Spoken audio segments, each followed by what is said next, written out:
Happy Thursday. Hey, prices are even higher with a huge surprise in the inflation data this week. And we're going to be spending some time in our question of the week talking a little bit about Social Security benefits and some of the lesser known taxation and benefit withholding issues that can come up in retirement.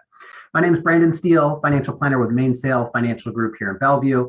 And our goal every Thursday is to bring to you the market news and things that are going on. Hopefully weed out some of the stuff that doesn't matter and bring you the important stuff so that you can really make some informed decisions with your portfolio and planning strategies. This week we had daylight savings time on Sunday, so it's been a little rough at night. I know it's been dark at like 4 o'clock, but it is definitely nice to have a little bit brighter morning lately. So hopefully everybody is okay on the sleep with this change in time. But this week we got a lot. As I mentioned last week, on Friday, we had some big data come out. We had non-farms payrolls come out, and it was a big number. We had 531,000 jobs added for the month of October. So much larger than expected. Definitely a great improvement from last month. If you remember the month of September, we're hoping for a big number and only added something around 300,000. So it's good to see this big jump, hopefully a good sign of things to come. We also have initial jobless claims that have been kind of trickling down over the past few weeks. This week, a little bit different. It's back bumped up just slightly to 267,000. But for the most part, it's been a good trend. We're seeing that number continue down over the past few weeks, and hopefully moving into next week, we'll see that trend continue to build on itself. Most importantly, though, this week, we had some inflation data come out. So Tuesday, we had producer price index come out, and it was an increase of 0.6%. So actually in line with expectations.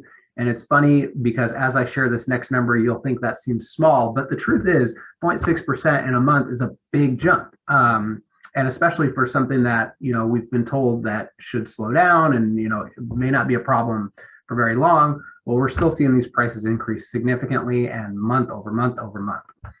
So the big one is consumer price index, which I'm going to spend some time. This number came out just on Wednesday, and the consumer price index was up 0.9% for this month.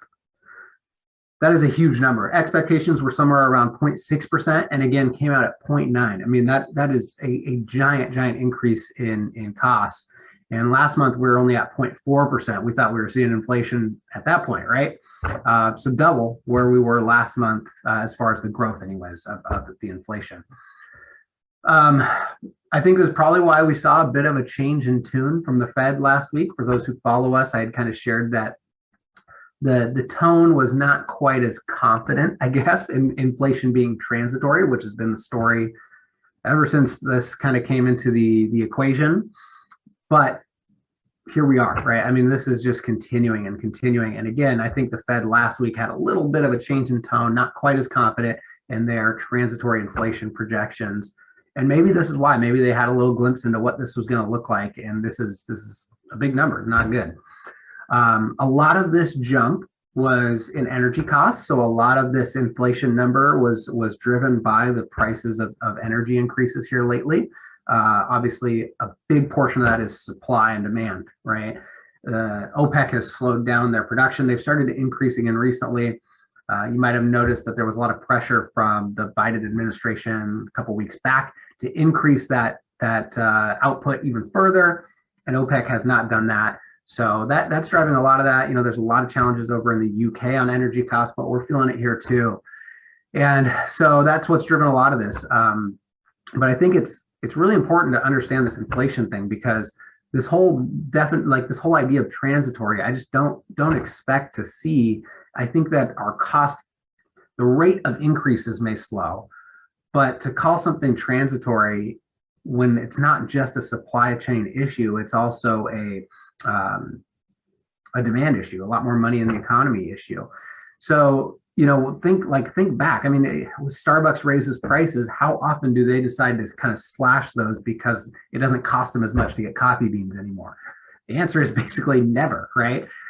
Typically, when we see these increases in things like coffees and things like food, things like shoes, whatever the case might be, we don't typically see those prices come back down. They stick at those new higher prices. Now, there are a lot of other things, used car markets, for instance, a lot of those areas that we probably will not see continue at this rate, but there is a lot that will continue, and those prices may stick for a long, long time to come. So, just keep an eye on that. I mean, if you run I don't know, if you run a small business here selling, quesadillas, and you've got to increase your prices to $10 a quesadilla to make up for the added costs of your chicken, the added costs of labor, the added costs of all the other things that we're experiencing. Maybe it's a food truck, gas to get around. What typically happens is that even when those gas prices come down or those chicken prices come down, you keep your prices at that same level. So, I do think that this inflation thing is going to be around for a lot longer than this transitory conversation, and it's definitely something to pay close attention to. All right, coming up next week, before we jump into the question of the week, we've got retail sales and housing starts. So it'll be really important to see how the sales numbers reflect maybe some of this inflation and what all this means for money moving in the economy as well. And for this week's question of the week, we're going to talk a lot about Social Security. We actually did an interview recently with Martha Shedden, who did a great job just kind of sharing some of the insights in Social Security, her perspective on how it fits into the bigger picture, and also its relevance in the long term, how they may be able to keep it around. But what I want to spend some time on today is talking about how Social Security can be taxed, and also, believe it or not, how those benefits can be withheld. So one of the things I think is very misunderstood a lot of times is the taxation around Social Security, because if you earn over a certain amount of income, you will have a portion of your Social Security taxed. So let's just use married filing jointly to make this easy, but basically anybody earning up to $32,000 is not going to have any of their Social Security taxed. However, anybody 32 to, I think it's about 44,000 or so, 50% of your benefit will be taxed. Now, to be clear, I'm not saying that you're going to pay 50% tax, right? So let's say you're earning $2,000 a month in Social Security. Basically, what I'm trying to share here is that 50% of that benefit, in other words, $1,000 a month, will be taxed as ordinary income to you based on your other income sources and everything else going on through the year.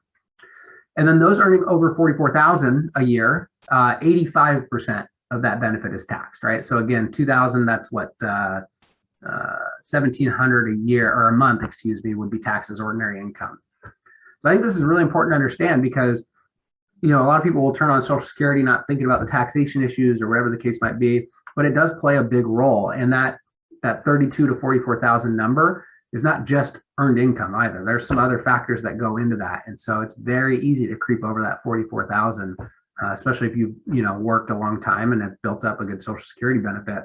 Some of us almost get there, between two spouses and Social Security benefits alone. So there's a lot there. The other thing I want to touch on is how benefits can be withheld.